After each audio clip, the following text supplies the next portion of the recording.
2022 saya tuh udah ditinggal sama suami untuk pergi kerja ke luar negeri.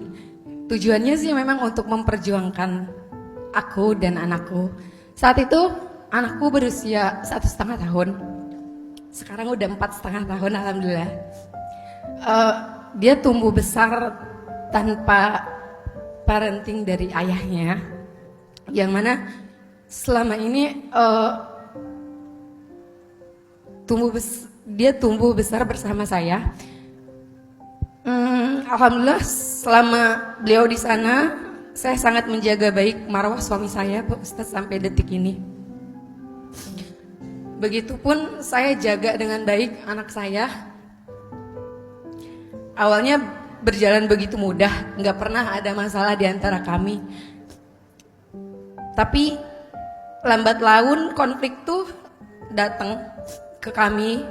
Sebenarnya banyak faktor, dari berselisih paham dengan suami, dengan mertua. Tapi sayangnya suami saya nggak pernah ada di pihak saya. Suami saya nggak kasar, Ustadz. Dia juga nggak KDRT sama saya. Cuman selama rumah tangga banyaknya konflik yang datang, saya selalu dapat silent treatment dari dia. Yang mana saat itu saya mikir saya hanya bisa menyampingkan perasaan saya, karena menurut saya rumah tangga kan nggak hanya soal perasaan ya, sangat kompleks banget. Sampai pada akhirnya saya sudah hampir 1 tahun ini lost contact dengan beliau. Alhamdulillah dia masih panjang umur, Pak Ustadz. Dia masih kirim WhatsApp ke saya, hanya sekedar kirim bukti transfer. Alhamdulillah dia masih menafkahi kami. Tapi yang maksud saya, kayaknya rumah tangga tuh kan gak cuma soal nafkah ya, Pak Ustadz. Saya menguatkan diri selama dia pergi, dan gak pernah ada support dari keluarga. Selama ini saya menyimpan itu sendirian, Pak Ustadz. Tapi sampai saat ini gak ada titik terang, Pak Ustadz. Sampai pada akhirnya 12 Ramadan kemarin ibu saya berpulang. Itu titik terberat bagi saya, yang mana selama 3 tahun beliau berjuang melawan sakitnya. Saya gak bisa ngomong apapun sama ibu. Saya gak mau membebani ibu dengan masalah saya. Saat ibu berpulang, saya berharap, lagi-lagi saya berharap sama suami saya datang untuk sekedar mensupport. Tapi saya gak dapet itu, bos. Sampai saya sakit kemarin, masuk rumah sakit, bolak-balik psikiater, psikolog, ke penyakit dalam, gak ada, Ustadz. Yang bikin saya sakit hati saat anak saya bawa keluar, lihat orang lain lagi main sama papahnya tuh, dia suka ngeliatin, Pak Ustadz. Terus yang bikin saya sakit hati, dia selalu minta digendong sama ayahnya temennya, yang mana mungkin saat ini dia masih butuh gitu. Saya sudah meminta maaf berulang kali, meminta untuk dia bisa berkomunikasi dengan kami. Saya juga sudah berintrospeksi diri tentunya, tapi tidak ada hasilnya, Ustadz, ikhtiar saya. Jadi Ustadz, dengan banyaknya luka yang menurut saya alami saat ini, apakah saya masih pantas untuk memperjuangkan rumah tangga dengan alasan demi anak dan keutuhan rumah tangga saya kembali? Dengan segala kerendahan hati saya sebagai seorang istri yang insya Allah sampai detik ini saya masih menjaga marwah suami saya, diri saya dan anak saya.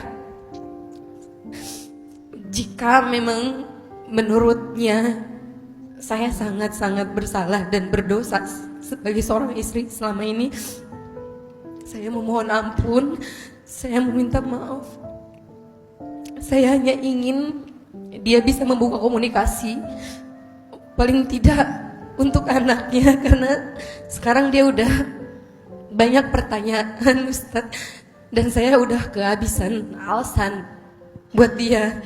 Kok papi nggak telepon, kok papi nggak ucapin birthday sama kakak, kok papi nggak kasih hadiah buat kakak, dan masih banyak lagi gitu. Jadi aku mohon, mungkin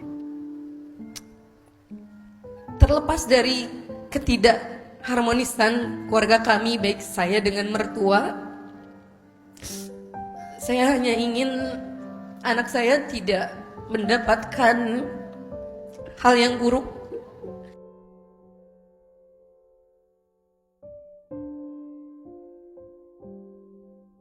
Ada 3 hal yang harus kita coba pelajari ya tentang rumah tangga. 1,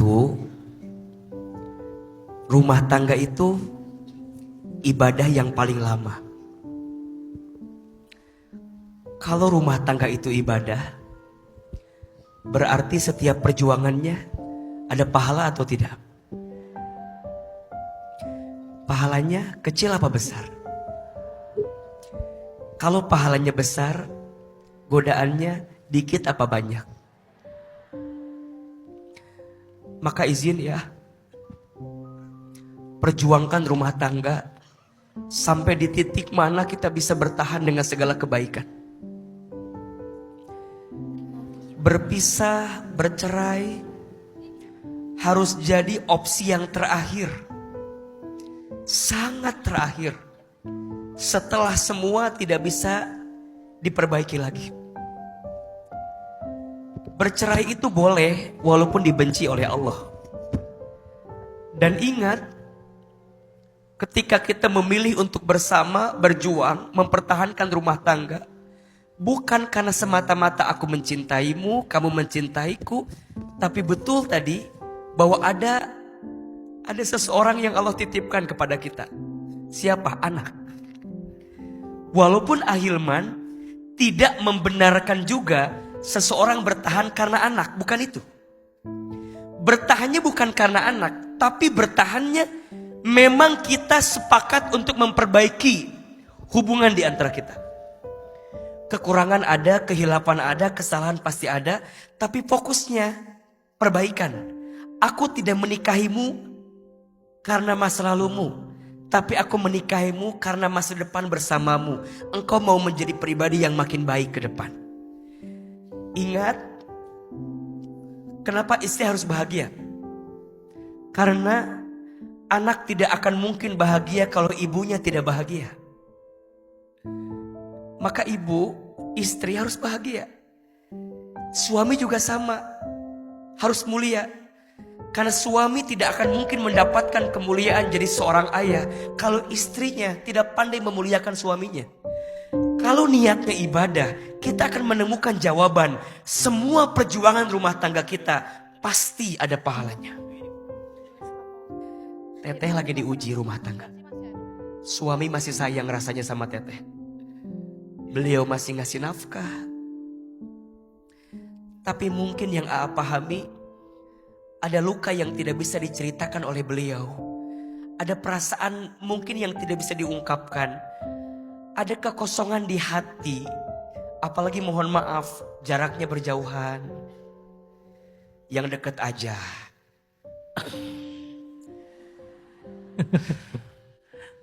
Apalagi yang jauh ya. Yang dekat aja teh masih suka ada masalah. Kadang sering salah paham.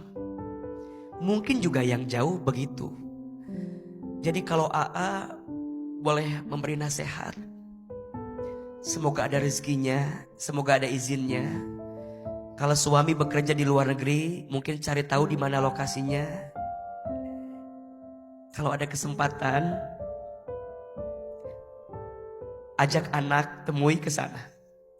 Kalau ternyata suami nggak boleh, ya berarti memang mungkin dia tidak ingin rumah tangga ini berjalan dengan segala kebaikan ke depan. Istri harus tahu suami ada di mana. Gak bisa pokoknya di luar negeri aja. Harus tahu. Betul yang jadi berat itu adalah anak. Ini pesan buat semua ya. Kita mungkin punya masalah dengan pasangan. Dan mungkin harus berakhir rumah tanggamu. Mungkin. Setelah gak bisa diperbaiki. Setelah gak bisa berubah. Mungkin berpisah. Oke. Tapi catat ya. Jangan sampai perpisahanmu yang jadi korban adalah anakmu. Mantan istri mungkin ada. Mantan suami mungkin ada. Tapi mantan anak tak akan pernah ada. Mantan ayah tak akan pernah ada. Dia melekat. Kenapa? Karena ada darah yang mengalir dalam tubuhnya. Maka teteh berjuang. Bukan semata-mata tentang pernikahan ini. Tapi tentang tumbuh kembang anak yang juga harus bahagia. Maka ini pesan ya. Kalau bunda, kalau ayah sedang bertengkar dengan pasangan, jangan menunjukkan pertengkaranmu di depan anakmu. Karena itu akan jadi sesuatu yang terus direkam oleh bayangan anakmu. Apapun yang terjadi. Belajar menyembunyikan luka. Belajar merahasiakan sakit. Belajar menyelami, mendalami setiap luka hati yang pernah dirasakan. Mungkin tidak sembuh sempurna, tapi setidaknya kita bisa lebih kuat menjalani hari ke depan. Hati-hati ya. KDRT itu bukan hanya tentang kekerasan fisik. KDRT itu bukan hanya tentang kekerasan verbal. Tapi sekarang ada istilahnya silent treatment. Didiemin sama pasangan juga. Menurut Ahilman itu KDRT. Sakit gak didiemin gitu? Dibuat gak jelas. Ini dibawa kemana? Rumah tangga itu tangga berharga untuk mendapatkan surga. Bukan tentang aku mencintaimu, kamu mencintaiku. Bukan itu. Tapi rumah tangga jadi jalan yang ketika bersamanya menjadikan kita mendekat kepada Allah dalam setiap kebaikannya. Maka ayo berbenah, berubah. Hidup harus melangkah. Teteh bismillah.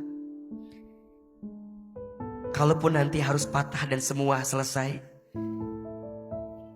yang hancur rumah tanggamu, bukan hidupmu. Yang gagal rencanamu, bukan masa depanmu. Teteh masih punya anak, tatap dia, peluk dia, cium dia. Kalau sedang ngerasa lemah dalam hidup, lihat dia saat tidur, peluk badannya. Percayalah, itu kekuatan yang akan menguatkan kita untuk lebih tumbuh baik ke depan.